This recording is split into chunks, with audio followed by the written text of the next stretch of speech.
일단 구조는 이렇게 되어 있어요. 꼭 필요한 게 하나가 있어요. 꼭 얘기 드리고 싶은 거. 자, 학생들이 가장 질문을 많이 하는 거. 이거 만들어야 돼요 라고 하는 친구들이 있어요. 어떻게 생각해요? 오답노트. 학교 내시는 오답노트 반드시 하는 게 좋아요. 그걸 안 하더라도 문제집에다가 문제 풀고 다시 체크하고 다시 풀어는 봐야 되잖아요. 그죠? 그러니까 그럼 뭐 학교 내시는 당연히 해야 돼. 근데 수능은 해야 될까요? 말아야 될까요? 어떻게 생각해요? 쌤들마다 입장이 조금씩 달라요. 해야 된다. 안 해도 된다. 대치동에서 쌤이 가장 좋아하는 쌤 중에 한 분이 한성원 쌤이에요. 거기는 다 사랑해요. 다른 회사잖아요. 하지만 나는 한성원 쌤 되게 좋아요. 수학적으로. 근데 학생들은 별로 안 좋아요. 왜? 수업이 어려워요. 그리고 외모를 보시면 아마 아시는 분도 있을 거예요. 한성원 쌤이 어떤 분인지. 그죠? 한 번씩 이렇게 머리를 쫙 이렇게 훑어주죠. 아무것도 없으신 분이. 깜짝깜짝 놀래요, 애들이. 근데 어쨌든 퍼포먼스는 엄청 좋으신데, 근데 뭐 내용이 그렇지 않으면 사실 안 볼 거 아니에요. 내가 내용을 자세히 보니까 정말 좋아요. 강의가. 근데 학생들 입장에서 보잖아요. 너무 어려워요. 진짜로. 하지만 그분도 오답노트를 따로 이렇게 만들라고는 얘기는 안 해요. 그냥 필기하는 걸 수업 때, 강의 때 필기하는 걸 정말 싫어하시는 분 중에 한 분이에요. 근데 나는 입장이 또 달라요. 그분을 되게 좋아하지만 왜? 학생들이 보면 이번 등급 컷도 아마 아실 텐데 1컷이 92점이 되는 경우라고 쳐도 미적이든 학통이든 한 2문제 정도는 여유가 생기잖아요. 그죠? 그런데 보통 1월 달에 다시 시작하겠다 또는 예비 고3이다. 나는 고등학교 2학년 때까지만 해도 뭐 작년까지만 해도 거의 1등급은 받았고 뭐 한두 문제만 더 맞추면 되니까. 그래서 1월 달에 킬러 위주로 풀어요. 30번, 15번. 지금 현재 그 모의고사로는 뭐 22번도 그렇죠. 그런 것들이 킬러라고 봤을 때 그런 것들만 풀어요. 그런데 쌤이 통계치를 쭉 보면 여기는 가장 통계치가 많은 학원 중에 원탑이에요. 메가스터디는 전국 아이들 데이터가 다 들어와요. 물론 그 공개는 안 하면 못합니다. 근데 일부 공개를 만약에 하는 경우는 동의를 받고 공개를 하는 거지만 어쨌든 분명히 6평 때 9평 때 점수가 잘 나왔는데 수능 때 살짝 떨어지는 경우가 생겨요. 작년까지만 해도 수학엔 문제 없었는데 뭐 영어나 국어에서 미스가 나도 수학엔 문제는 없었는데 수학에서 미끄러지고 이런 경우가 생겨요. 그게 다 뭐 때문에 그런 거냐면 이거 안 만들어서 그래요. 그 친구들은 10번 틀려 그리고 뭐 8번 틀려 진짜 3점짜리 틀려. 내가 진짜 농담 삼아 한번 그런 친구도 있었는데 진짜 수학을 잘해요. 그래서 이제 시험 끝나고 와가지고 붙었으니까 이제 끝났잖아요. 이제 수학 몇 점 받았니? 물어보니까 옆에 친구가 96점 받았대. 잘했네. 30번 틀렸나 보다. 그래서 그 옆에 있는 친구가 자기는 이제 걔보다 점수 높은가 봐. 나 98점 받았어요. 뭔 뜻이에요? 2점짜리 틀린 거야. 나한테 개욕 먹었어. 일로 와 이 새끼야. 네 2점짜리 웃으면서 팼어. 웃으면서.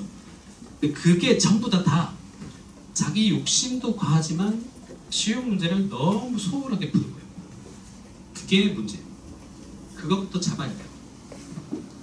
내년에 11월 19일 날 수능을 보는 친구들은 아직 시간이 많이 남아있긴 해요. 근데 1월달, 2월달에 도대체 뭘 시작을 해야 될까? 한번 고민 한번 해보세요. 뭐부터 시작해요? 1월달, 2월달. 첫 번째 순위는 기출문제예요. 여러분들이 알고 있는 기출은 뭐예요? 자연스토리인 거요? 라프레인 거요? 요즘 많잖아요, 기출 문제집. 그죠? 그걸 처음부터 이제 풀어요. 자, 그래서 쫙 배운 책이 많고 두껍잖아요. 쫙 풀어. 잘 나가, 수반에. 잘 나가다가 한 20번 때, 30번 때 딱 넘어가서 갑자기 푹 막혀. 왜? 지수로그 파트에서 갑자기 4점짜리 킬러가 하나 빡 박혀 있으면 거기 더 걸려요. 그럼 그 다음부터 진도가 안 나가요. 얘는 앞에 1단원이 끝나야지 그 다음에 2단원으로 나가는 습관화 되어 있거든요. 그러니까 진도가 안 나가요. 그럼 어떻게 해요? 수투를 펴. 똑같은 상황이 벌어져요. 이것도 안 되겠네. 이제 미적분을 딱 펴. 더 심각해요. 그거 어떡할 거예요? 진도 안 나갈 거예요? 그렇게 하면 안 된다. 차라리 기출을 풀려면 2점짜리, 3점짜리부터 그냥 처음부터 끝까지 쭉 그냥 가는 거예요. 이해가요? 모든 챕터들 공식들 다 보고 이해가지? 그리고 다시 처음으로 되돌아가서 4점짜리 쉬운 것부터 하나씩 하나씩 푸는 거예요. 대신 그 앞에 걸 복습을 해야 돼요. 아니 그러면서 걸리는 문제들이 있을 거예요. 그 문제들 중에 요건 수능 때 내가 써먹어야 되겠다라고 하는 문제가 분명히 있을 겁니다. 쌤, 저는 그걸 판단을 못할 것 같은데요. 자, 그러면 내가 기준을 잡아줄게요. 보통 기출이라고 하는 거는 평가원 기출과 수능을 뜻해요. 이 평가원이라고 보통 얘기를 하는 게 6월달, 9월달, 그리고 이거는 11월달이에요. 이게 기출이에요. 이거 외에는 전부 다 모의고사예요. 교육청 모의고사, 사설 모의고사, 다 그런 거예요. 그건 누가 만들어요? 교육청 모의고사 누가 만들어요? 교사들이 만들어요. 네, 맞아요. 교육청에서 만들어요. 교육청 교사들이 만든 거예요. 그죠? 서울 지역에 보니까 수학생들 중에 이분은 수학 문제 되게 잘 만들어요. 그래서 1회를 해요. 그리고 모의고사를 만드는 거죠. 이해가죠? 근데 얘는 누가 만드는 거예요? 요거랑 요거는 조금 차이가 있어요. 요건 누가 만드는 거예요? 평가원에 있는 연구원들이 만든 거예요. 그 친구들은 밥 먹고 수학 문제만 만드는 친구들이에요. 정말로. 세상의 모든 우리나라 전체에서 가장 문제를 잘 만드는 집단이에요. 얘들은 직업이 그거거든요. 걔들이 문제를 만들어요. 한번 생각해보세요. 수업하다가 애들 눈높이 보다가 내신 문제 만들다가 이거 아이디어 괜찮네 하고 만드시는 분이랑 그냥 아예 생으로 수능 기출 문제를 아예 제작하는 분이랑 누가 더 잘 만들겠어요? 누가 더 잘 만들겠어요? 퀄리티는 얘를 넘어설 수가 없습니다. 그죠?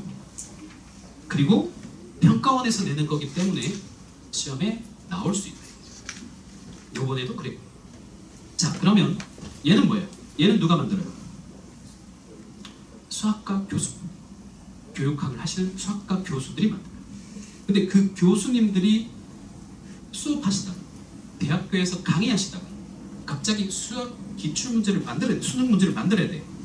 자, 그러면 바로 만드실 수 있겠습니까? 아니, 여기는 밥 먹고 수학 문제를 만드는 사람들이고 여기는 교수들이 와서 그냥 그 자리에서 한 달 동안 감금 당하면서 문제를 만들어야 돼요.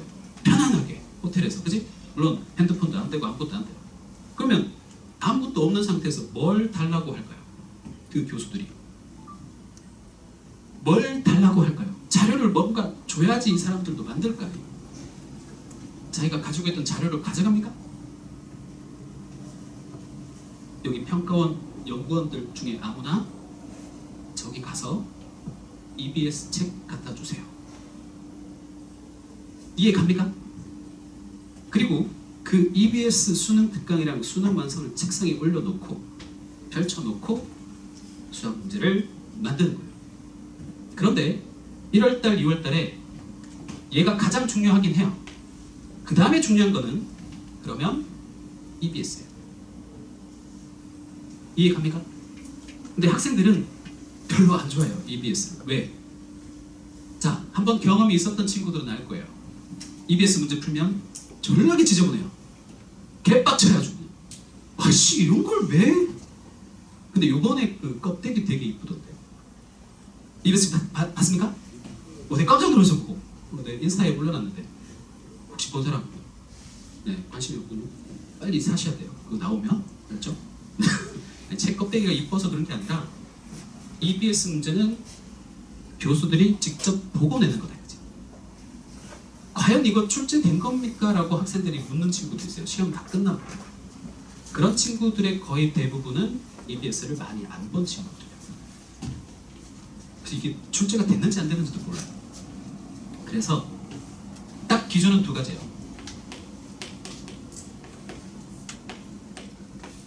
기출과 EBS예요. 이해가죠? 이것도 모의고사 문제집을 딱 이렇게 예를 들어서 기출 문제집을 예를 들어서 아무거나 이렇게 샀어. 우리 그 메가스터디 올픽을 샀든 아니면 뭐 자이스토리를 샀든 마더통을 샀든 마프를 샀든 뭐든 좋아요. N기출을 샀든 뭐든 좋은데 그 안에는 난이도 편차가 너무 심하다. 그치? 그래서 잘 걸러서 보려면 일단 6월달, 9월달 또는 수능이라고 적혀있는 문제 중에 제일 쉬운 것부터 먼저 푸는 거예요. 됐니? 쭉 끝까지 가는 거예요. 이론을 보고 푸는 거예요. 그리고 틀린 게 있으면 반드시 오답 노트를 만듭니다. 알았죠? 자, 이걸 하면서 시간이 조금 남을 거예요. 그래도 여유가 조금 생길 거예요. EBS가 나오면 EBS를 푸는 거예요. 됐니? 자, EBS를 보는 방법도 알려드릴게요. 수학 EBS를 보는 방법. 처음에 책을 수원을 딱 샀습니다. 뭐 받았어요? 배송을 받았어요? 딱 펼칩니다. 그리고 1단원을 쭉 풀어나가요. 3단계까지 딱 가면 좋겠죠. 그죠? 그래도 그렇게 안 해도 돼요. 근데 그렇게 가다 보면 3단계에서 걸리든 2단계에서 걸리든 언젠가는 걸리게 돼요. 그럼 또 진도를 못 나가요. 그죠? 그러면 뭐 이 EBS 수능 특강, 수능 완성 뭐 이걸 3번씩 있는데 그죠? 수원, 수투, 뭐 확통, 수원, 수투, 미적 이렇게 그죠? 그걸 뭐 세거라 내거라 풀 수는 없잖아요. 자, 빨리 푸는 방법이 있어요. 첫 번째 수원을 예를 들어서 푼다고 쳤을 때 이론을 봅니다. 그리고 유제 문제랑 예제 문제를 풀어요. 그게 가장 쉬운 문제가 아니에요. 수능 특강에. 그렇지? 좀 난이도가 있습니다. 어쨌든 뚫어냅니다. 풀이를 참고해서라도. 근데 풀이 보는 방법은 나중에 또 얘기를 해줄 텐데 막 보는 게 아니라 참고만 하는 거예요. 어쨌든 뚫어내요. 틀린 거 있으면 체크하시고. 그 문제들은 다시 여기다가 넣어야 돼요. 됐죠? 그리고 1단계를 풀어요. 근데 1단계가 가장 쉬워요. 수능 특강이. 그치? 1단계를 풀었는데 자, 그러고 나면 2단계를 풀고 싶잖아요. 그러지 마시고 그 다음 챕터로 넘어갑니다. 지수요구 함수 파트로 딱 넘어가요. 이론을 다 읽어봐요. 꼼꼼하게. 왜? 얘 문제 만드는 사람들이 똑같이 본다니까? 교과서보다 훨씬 더 중요한 상황이에요. 지금 EBS가. 그래서 그걸 보고 이론을 보고 모르면 물어보고 그리고 또 유제 문제, 예제 문제를 풀어요. 그리고 1단계를 또 풀어요. 자, 그렇게 보면 수원 챕터가 6챕터예요. 일주일이면 끝나요. 처음부터 끝까지 볼 때. 2단계, 3단계도 안 풀었어요. 하지만 쭉 뚫어냅니다. 수투 마찬가지. 선택 파트 마찬가지. 수투 7챕터예요. 미적분 7챕터예요. 일주일이면 끝나요. 이론상 되죠? 쉽게 일단 갑니다. 그 다음 주가 딱 돼요. 그러면 다시 수원의 맨 첫 번째 챕터로 가서 다시 이론을 봐요. 그리고 틀린 거를 다시 풀어봅니다. 그리고 2단계로 넘어갑니다. 2단계를 쫙 풀어요. 한 장밖에 안 돼요. 앞뒤 이렇게. 되죠? 꼼꼼하게 풀어요. 물론 그 수능 특강에 그 자리에서 풀면 공간이 안 돼요. 연습장에 풀어도 돼요. 그 수능 특강은 체크만 하는 거예요. 되죠? 자, 그리고 틀린 게 나오면 다시 저쪽으로 넣는 거예요. 오답 노트에 싹 다 넣고 계속 또 하루에 한 챕터씩 축축축축 진도를 나갑니다. 뭐 조금 어려운 문제도 있어요. 요즘은 2단계 제일 끝쪽 문제는 거의 3단계급의 문제도 있습니다. 자, 그걸 쭉 또 2주 안에 끝냅니다. 자, 그리고 그 다음 주에 딱 넘어가면 다시 처음으로 또 되돌아가요. 괜찮죠? 그리고 이론을 보고 틀린 거 다시 확인하고 3단계를 풀어요. 3단계 문제 한 챕터당 3문제, 2문제밖에 없어요. 그걸 하루 내에 그걸 못 푼다? 고민하시면 되죠. 그때부터 공부가 시작이 되는 거예요. 그럼 여러분들은 1단계 몇 번 풀었어요? 만약에 그렇게 했을 때 다 끝내면 3번을 푸는 거예요. 2단계는 몇 번 풀었어요? 2번을 푸는 거예요. 3단계는 한 번밖에 안 풀었죠. 그죠? 다 끝까지 갔다면 그 다음부터는 2단계, 3단계 틀린 거 위주로 다시 복습하는 거예요. 무슨 뜻인지 이해가요? 그렇게 해서 수능 특강을 1년 시험 전까지 10대 번 반복합니다. 머릿속에 구조가 딱 들어오겠죠. 그죠? 그때 이제 얘가 필요할 거예요. 오답 노트가. 이 오답 노트에는 그럼 뭐가 쌓여 있어요?